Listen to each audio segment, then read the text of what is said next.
Hi, everyone. I'm Dr. Ratnayaka. I'm a veterinarian at Awesome Pets Alive, as well as one of the Maddie's medical advisors through American Pets Alive. So I'm one of the instructors as well. This is Faith and Jordana, and they have both actually been with APA for over 10 years now, and so are medical advisors and shelter management advisors through American Pets Alive so that we can spread the wealth of knowledge to the other shelters. And like I said, today we'll be talking about really the importance of the first 72 hours after intaking animals to prevent the spread of disease. So as you guys know, shelters can be a hotbed for infectious and often deadly diseases. The mixture of stressed animals with possibly weakened immune systems, they're all kind of crammed into close quarters. A lot of them might be really young puppies and kittens that are super susceptible to disease. It's kind of the perfect combination for disease to spread like wildfire. Disease often starts spreading at intake as well. So with so many of these diseases like parvo, distemper, calici, and panleukopenia, all it can take really is just one sick animal to come through and cause a pretty devastating disease outbreak. However, with good understanding, implementation, and constant vigilance, following proper prevention protocols, we can stave off spread of these diseases. And we are here today to help you understand why and how. First really important take home is that prevention for these diseases really truly does start at minute 1 of arrival to shelter. So American Pets Alive has developed and implemented methods, a certain methodology to better organize your intake area, as well as other concepts to help prevent the spread of disease in shelter settings. We've been to many shelters to basically for crisis support in the midst of them having an outbreak of disease, primarily distemper, but some other diseases as well. And we've implemented this protocol and have had pretty good success actually with halting and slowing down these disease outbreaks. So these are just a few of the ones that we've stepped in and helped to kind of revamp their intake process and reorganize. But we've worked with many, many more than just what's on the screen. So we call it our 72-hour intake flow protocol. But if anyone can think of something more catchy, come talk to me after this presentation. Okay, so I'm going to deep dive into the first three core concepts of this entire process. Hopefully everyone in here has actually heard about these, and this will just be a good refresher, and we'll just really drive home how important these concepts are. But those first 3 are really important to understanding the mechanics for how the 4th concept, intake flow, why we're doing all of these specific mechanics, which is what Jordana and Faith are going to dive into. The first one is vaccinating immediately upon intake. So dog pulls into your shelter, even if it's a known to surrender and it's in a car, we're going to get that vaccine in as soon as possible. Looks like some of my formatting did not save and transfer correctly over on this flash drive, but pretend that vaccine is actually going into the dog. The second concept, also that's another formatting thing that didn't seem to transfer over. Number 2 is strict quarantine from general population for 72 hours after vaccination. So your DAPP for your dogs and puppies and your FERCP for your cats and kittens once they're old enough. The 4th one is going to be detecting contagious disease at intake. Before they have a chance to even touch or interact with or get within 20 feet of your other intakes, we're wanting to detect those sick ones and make sure they don't get anywhere close to the healthy ones for those 72 hours at a minimum. And then the 4th concept is going to be organized intake space, kennel flow. So we're quarantining our pup, and then we're making sure that we are preventing anything like this, any mingling in the first 72 hours. Okay, so deep diving into concept 1, vaccinating immediately upon intake. I'm going to go into the who, what, when, where, how, and why. So who, we are vaccinating all kittens, cats, puppies, and dogs that are 4 weeks of age and older.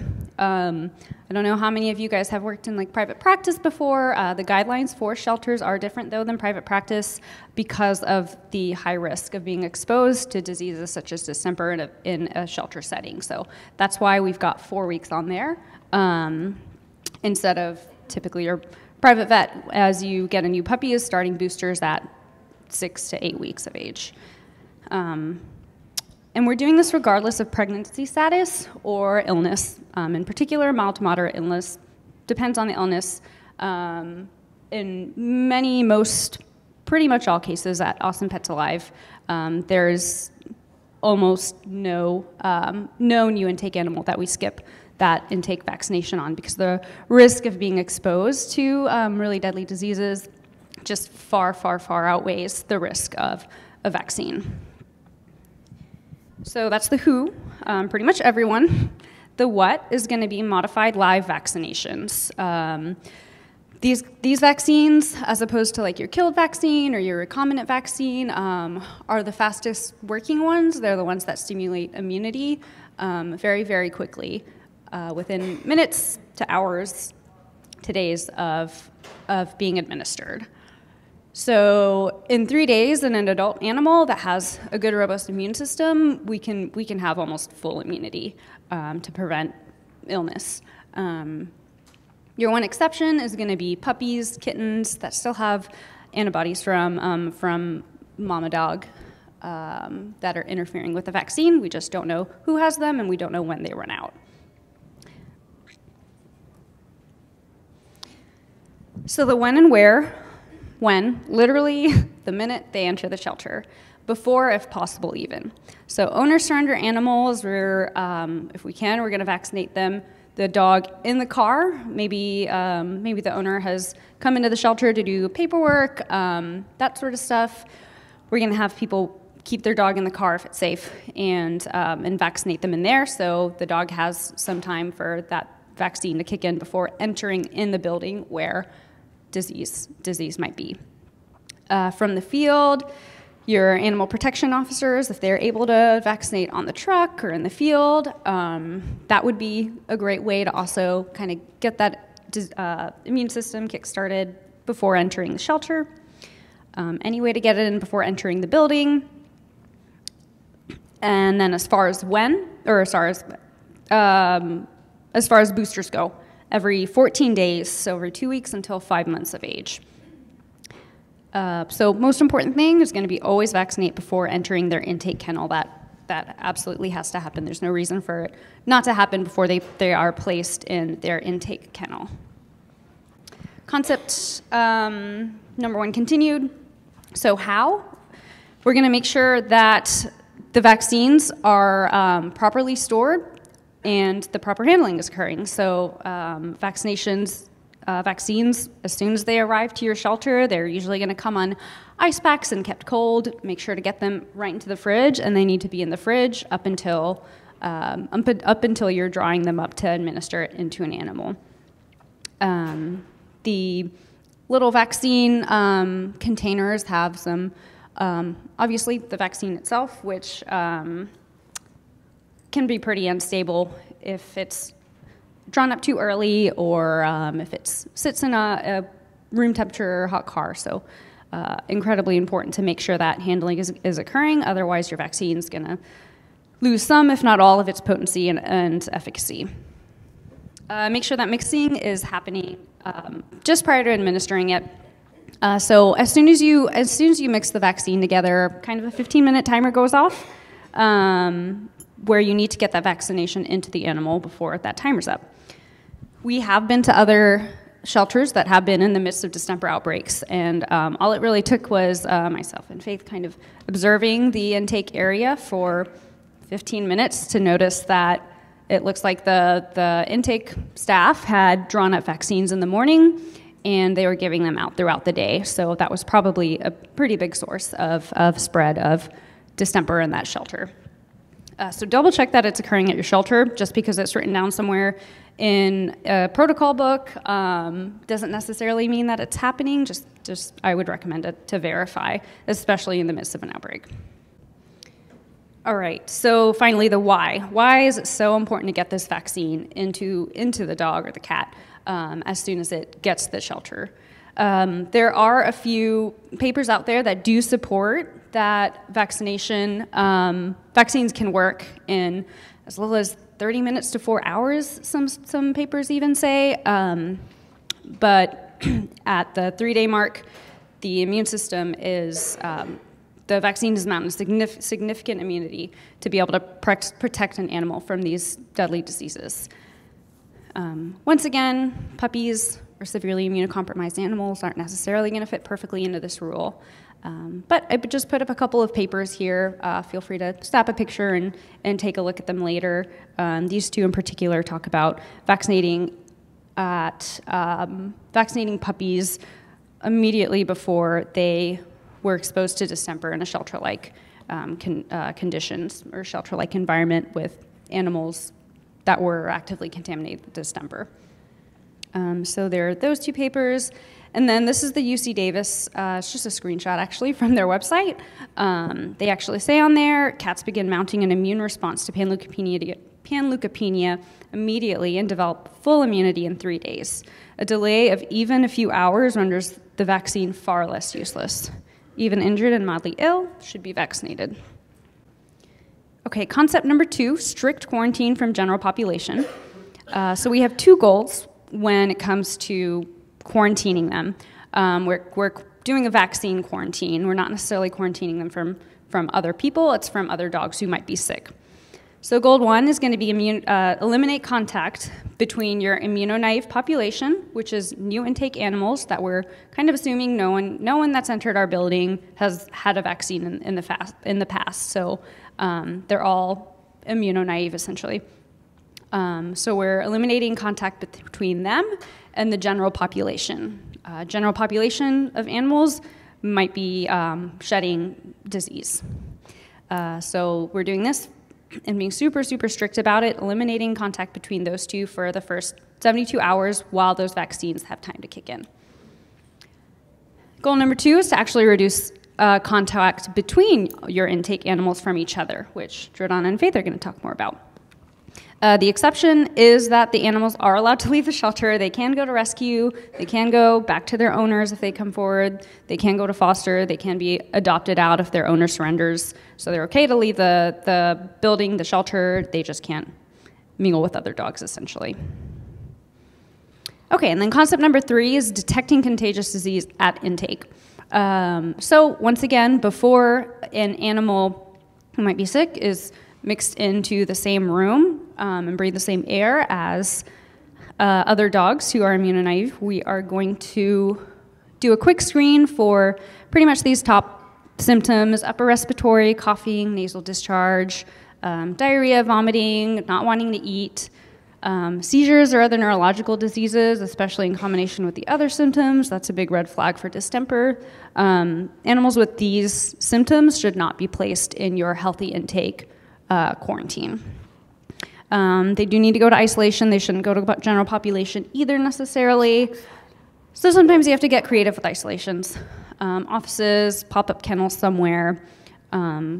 If they're an owner-surrender dog, once again, they can wait in the car until some sort of medical staff, whether that's the vet, the tech, or some sort of trained staff, can assess and maybe run a parvo test or confirm that there are contagious symptoms that are suspicious of something that's contagious. And then when you're getting creative with finding an isolation space, make sure it has a separate entrance, separate path. You know, these sick animals aren't even walking down the same hallway as the new intake animals and spreading disease that way. Okay, I'm going to hand it off to Faith now for concept 4. Awesome. I have been working with a lot of shelters. I see some of you guys out here that I've actually worked with already. When I go around to shelters, it's really important that I look at what your shelter looks like, and I try to figure out, are you one giant building with a whole row of kennels that I can snake kennels through with you, or are you 4 separate buildings? And we can talk about an all in, all out. So we're going to kind of go through what we would do if you were, the first part that we're going to go through is what we would do if you were a building that we could, what we call snaking. We like to think of it as a bank teller line. I actually like to think of it as the TSA security check line, where I'm mad if somebody cuts in front of me. So we're going to kind of go through some of that. I also want to point out that I'm going to talk about dogs, but this is not applicable for cats. Jordana will stand up and talk to you about what we need to do with cats, because they really do need all in, all out, or else you're going to freak your cats out. So you come into my shelter. I've got all these little empty spaces. I'm not worried about you being sick because I don't think about these kind of things. So I just throw you in a kennel and you get mixed in with all these guys. And so you can see, here I come, I'm shedding distemper, and I start getting placed in kennels. So you can see, here I am. I've now exposed dogs on all sides of me. And you can see, so here I am, I'm the blue dog, and now look at everybody that I've exposed. And most likely at this particular shelter that is exposing everybody, they are, this animation's working weird. They are probably have exposed everybody and then keep moving animals around, so we're exposing more and more and more. So our intake by day protocol, this is if you have enough rooms. So you have, and they can be rooms that are not even huge. They don't have to be the size of this room. I have a shelter that just happens to have 8 kennels in 3 separate rooms, and so they're doing the all in, all out with that. But you have a room that you can put Monday intake in, a room that you can put Tuesday intake in, a room that you can put Wednesday intake in. And on day Thursday, my day 1, my Monday day, comes out and moves to my adoption floor. We super heavy scrub it, and we get it ready for a new intake for Thursday intake. Another option is the snaking protocol. So the snaking protocol, they enter here, you'll see how they enter in, and this does require your shelter staff to know that if there happens to be a kennel open, you cannot just place the dog in the empty kennel. You must move everybody down. So you're just standing in a line, you're waiting for Girl Scout cookies, you're waiting for your chance to get on the airplane, you're doing whatever you need to do, but you're not skipping anybody. You're just staying next to your same side mate partner the whole way through. So for the intake by day, the all in, all out, like I said, you need to have 3 separate intake space areas. That can be hard. I have had shelters that are one giant room, and what they've done is taken one wall is one day, another wall is another day, and another wall is another day, and then adoptions are kind of this back wall. So you can definitely look at it that kind of way. But you want them to go into their area and stay in that area for a minimum of 72 hours. We all know that we'd love to be a shelter that we could isolate them for 14 days and have all the great stuff, but none of us would be no-kill because we'd be killing everything for space if we were trying to do that. So we want to make sure that we are giving these dogs at least the 72 hours that they minimally need so that they can get the immunity built up. On day 4, all of these dogs, or the cats, if you're going to do this with the cats for the move-in, all in, all out, then they go to adoptions. We hard scrub those kennels. We get them ready as though they were a brand new kennel, and we start the day's intake immediately. It's really important that your shelter staff understand that the movement becomes the top priority of the day.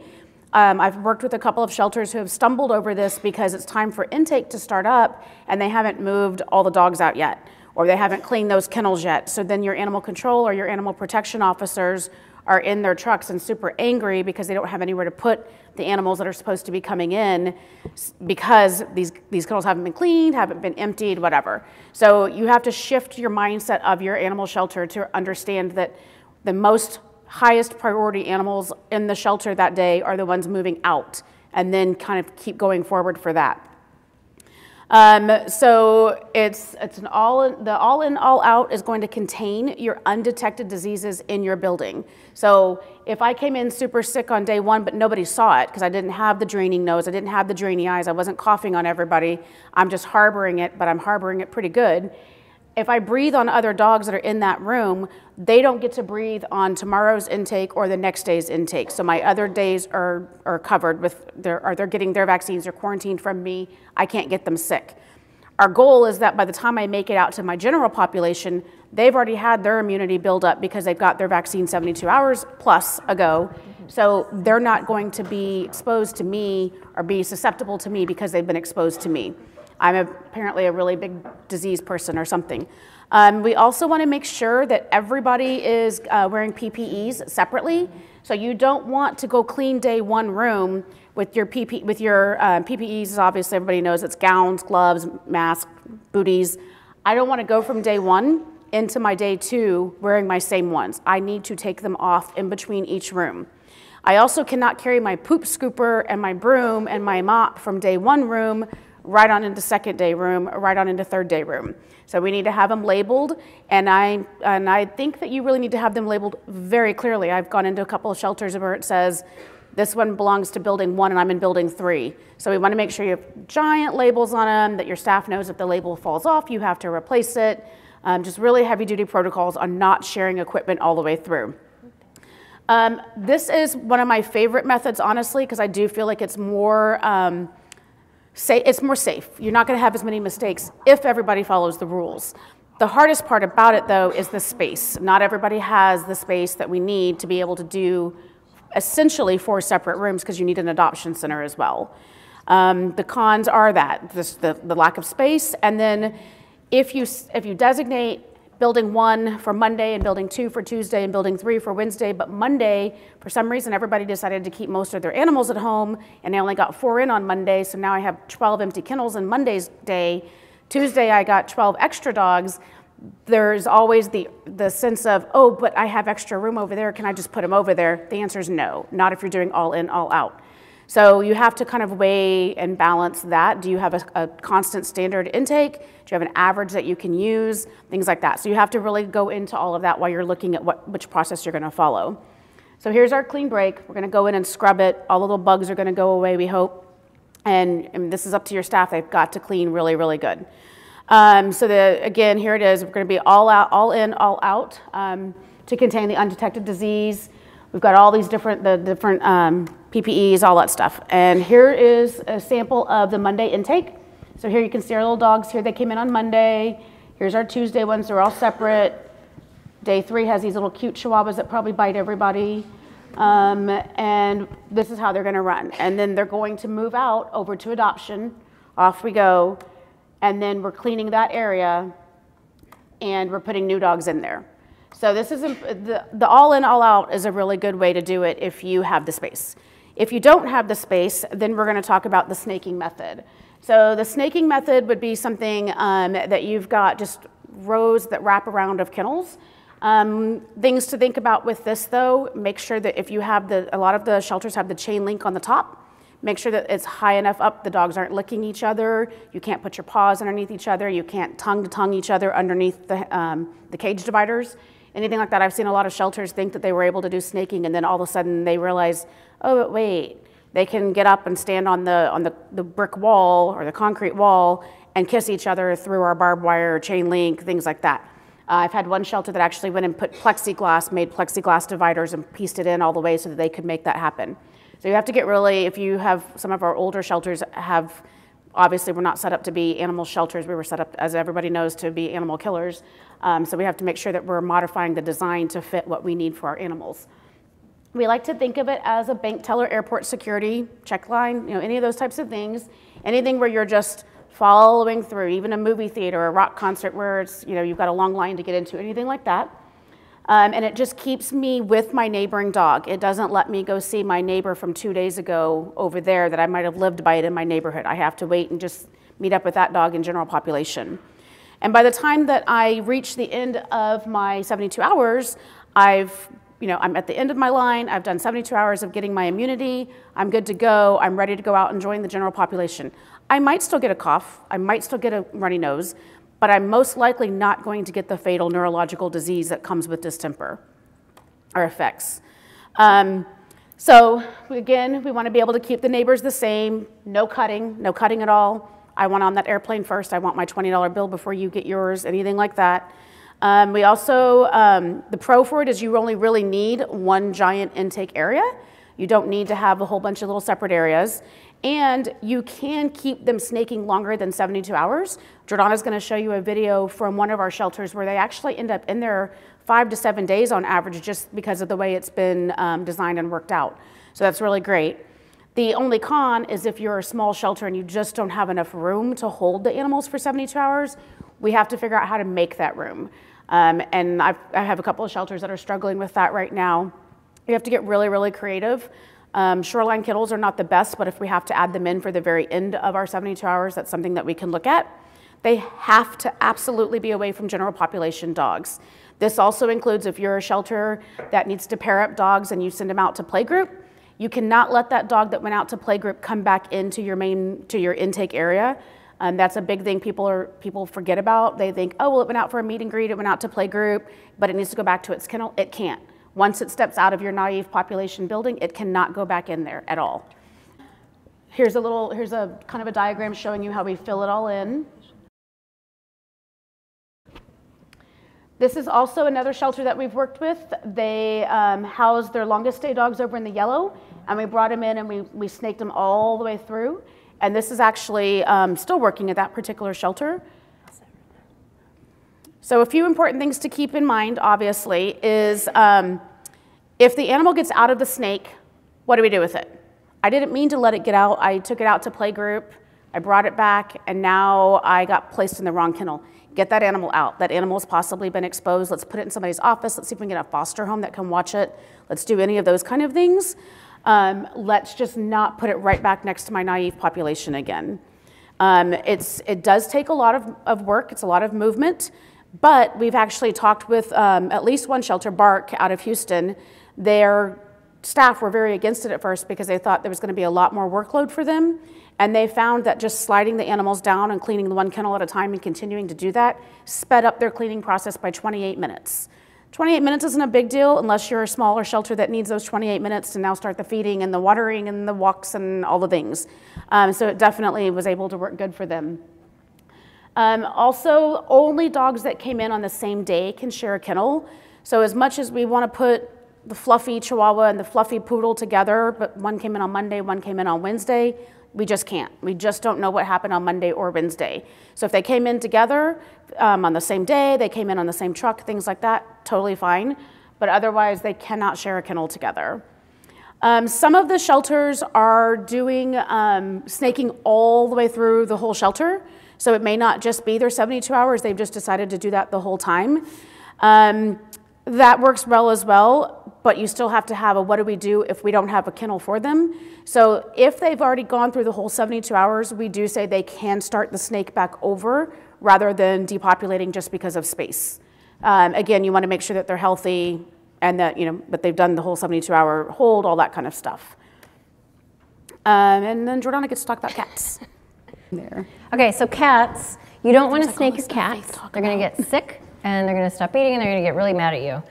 So really, this is completely applicable for cats also. It's very dog heavy, but totally true for cats. We want to intake by day. So with cats, you really kind of need 3 separate rooms. If you don't have 3 separate rooms, you can still do it, but you need to find a really creative way to separate 3 sections in a big room so that you can still make sure that day 1 isn't getting contaminated with day 3 and day 2 cats. So don't snake your cats. Still on day 4, all the cats have to leave. So again, they have to go adoption, foster, rescue. We still need to clear out that entire space when day 4 hits so that we can refill that room again. Again, like what Dr. Naya said, I want to reiterate that we need to be vaccinating all the cats. No cat should really go into the shelter without its vaccine. Including feral and pregnant cats, and also mild illness. That's not up here, but mild illness is not a contraindication for vaccinating cats on intake. A good way, if you're not sure if a cat's 4 weeks, sometimes it can be hard for staff to look at a cat and be like, yeah, that's absolutely 4 weeks. Weigh it. If it's a pound, you can pretty much safely say that it's 4 weeks. It's not 100% accurate, but it's pretty close, and a lot of times it's the best we got, right?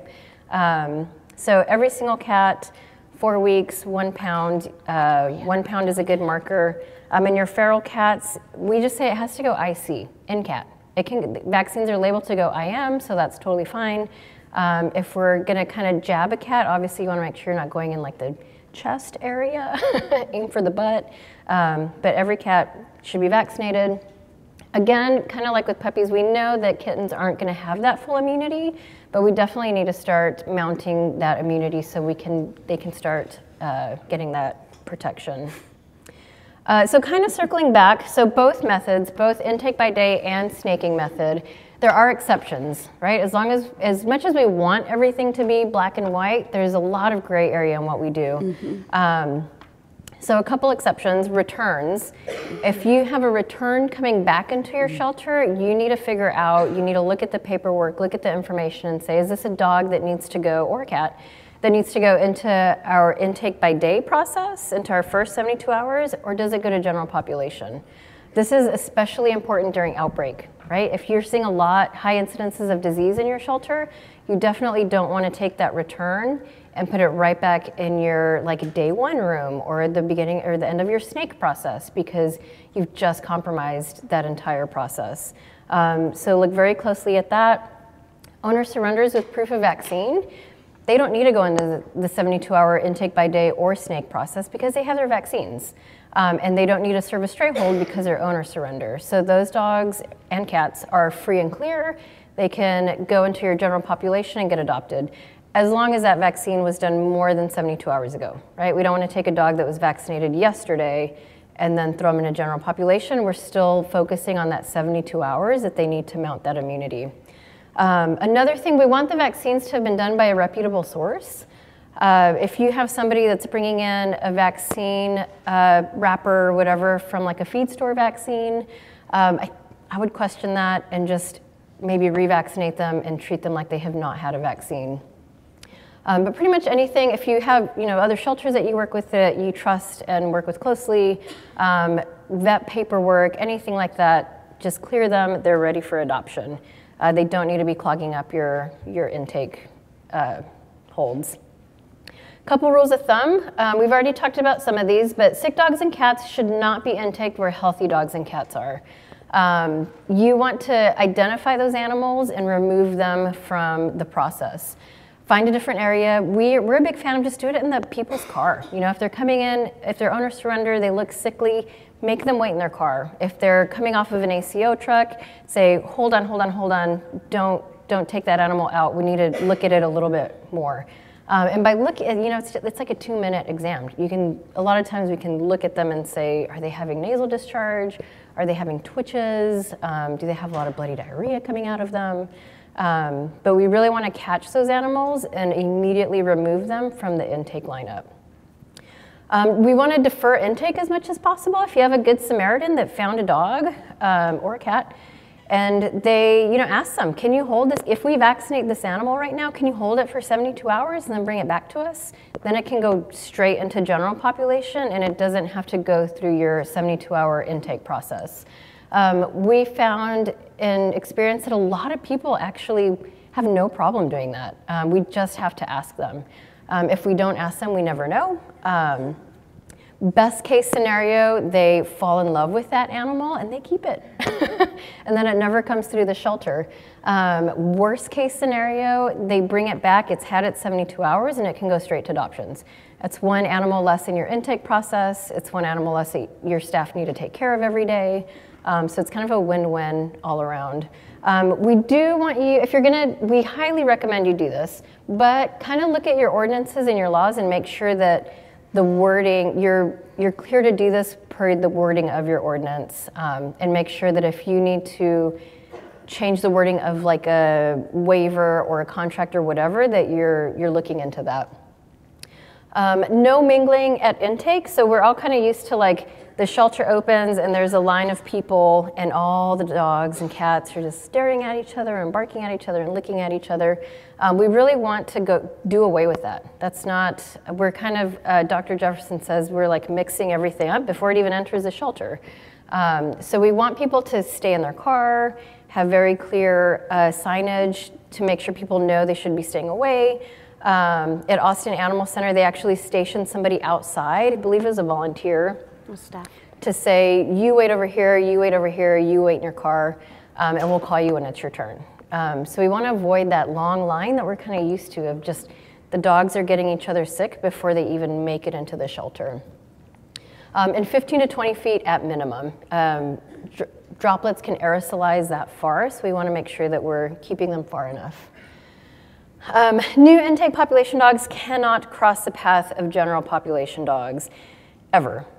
So within those first 72 hours, that may mean that they don't get walked. There's worse things in the world, like distemper, like parvo, like panluke. Not that you'd walk cats, but just keep them in their kennels, keep them in their little ISO bubble.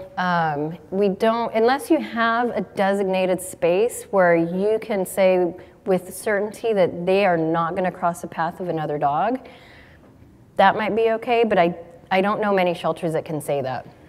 So just consider not walking them. It's 72 hours, it's not the worst thing in the world, and if it keeps them alive and healthy, then that's absolutely worth it.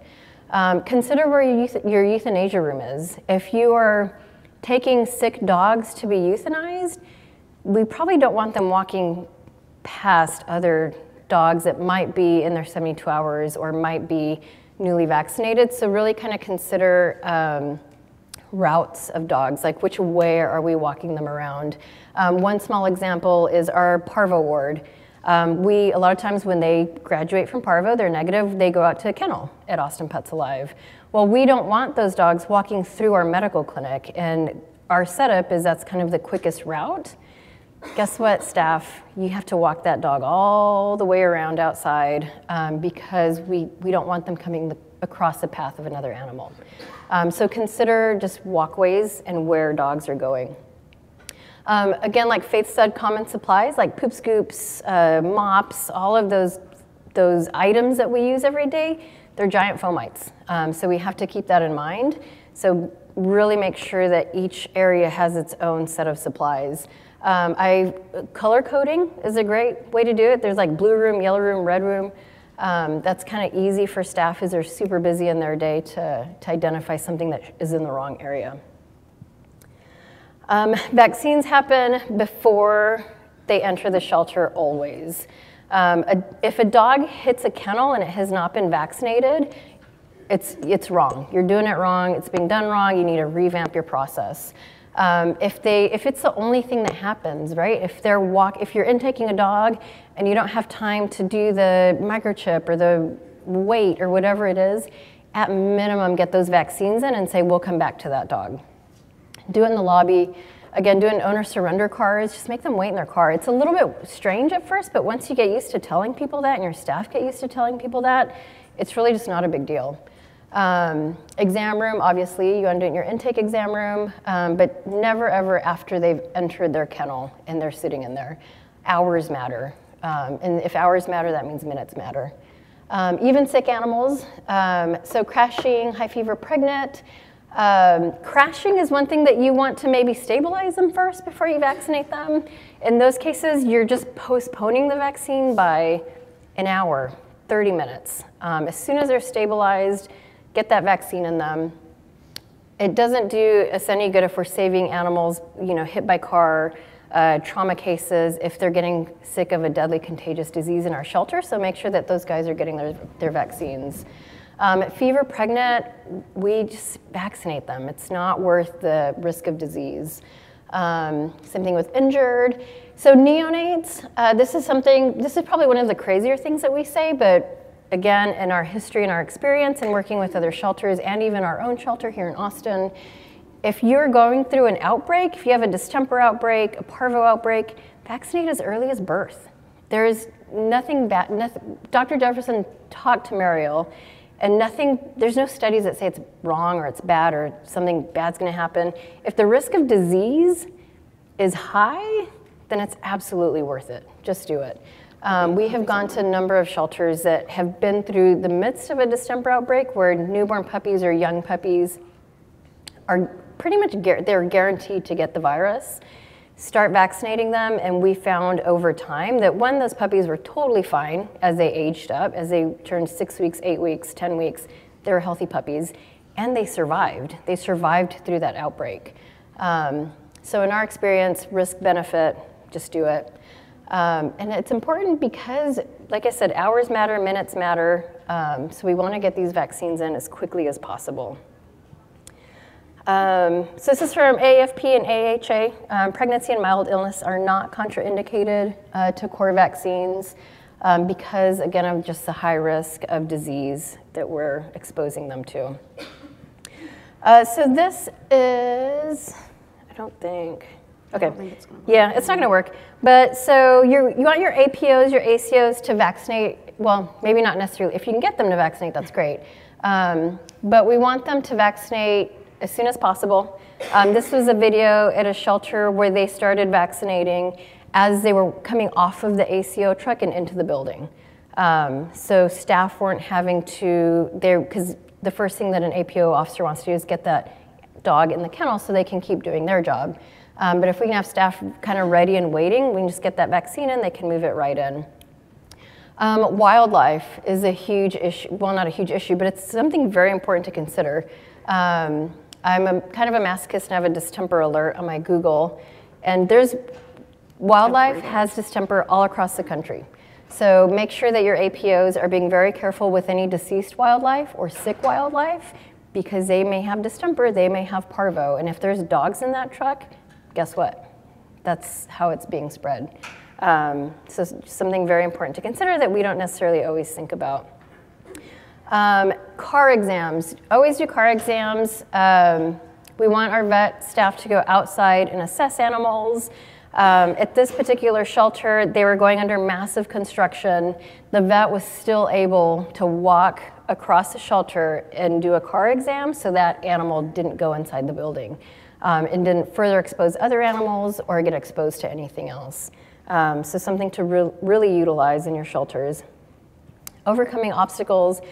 Make sure your vaccines are staying cold. Keep them in the fridge. We don't recommend using ice packs. We know sometimes it's a necessary evil, but make sure those ice packs are being changed out regularly. Drying up vaccines immediately before giving them. Don't let your staff have them drawn up and waiting to be administered. 15 minutes max on that one. Boosters, every 14 days, don't go. That's the closest that we can vaccinate. We don't know when those maternal antibodies or when the vaccine kind of starts dipping down. So we want to stay on top of those boosters and make sure that we're giving them as soon as we can. And then up to 20 weeks on that one. Neonates, if living on site or exposed, vaccinate them. That is actually wrong. I'm sorry. We say use modified live. It works quicker. We need to change that, but the recombinant, we really think, we know that the modified lives works a lot faster. Pregnant dogs, vaccinate, full 3-day quarantine. Make sure that your staff are cleaning properly, no shared equipment. So there's a big human component that we need to make sure that we're doing everything properly within these 72 hours to keep them safe. So one of the things that I work at a lot with my shelters really hard on is them having a gatekeeper. That is the person. It can be your animal control, it can be an assistant, it can be anybody. But the whole role for this person is that they are making sure that no animal is making it into our kennel area without a vaccine. And it's something, this is literally this is an index card. And it just says, was I vaccinated? Yes. Where am I going? Here's my initials and here's the date. I have made sure that this animal is vaccinated. Another big piece that we also like to point out is to make sure you have signage. It's one thing for us to know about our protocols, it's another thing for us to forget. Or I could normally work in cats, but now I'm working in dogs and I don't know what I'm looking for. So signage, these are hand-drawn signs, they're nothing major. So we definitely like to have those. And then this video is not gonna work, but it was also kind of talking about, the videos just aren't working. It was gonna show you one of our shelters who is doing the whole snaking through. And they get all the way over to around day 5-ish, and a couple of them are breaking with URI, which, like we said earlier, you may still get a cough, you may still get a runny nose. She's prophylactically treating with doxycycline, and they're not coming out of there with neurological distemper. And this is just a kind of a testament to it can work if you do it right. Both of these shelters were in the flux of a massive distemper outbreak when we went in there and helped them, and neither one of them have had any issues of a distemper outbreak since then at all, which is pretty great. I think we're being kicked out. Thank you guys. If you have any other questions, catch us. Yeah.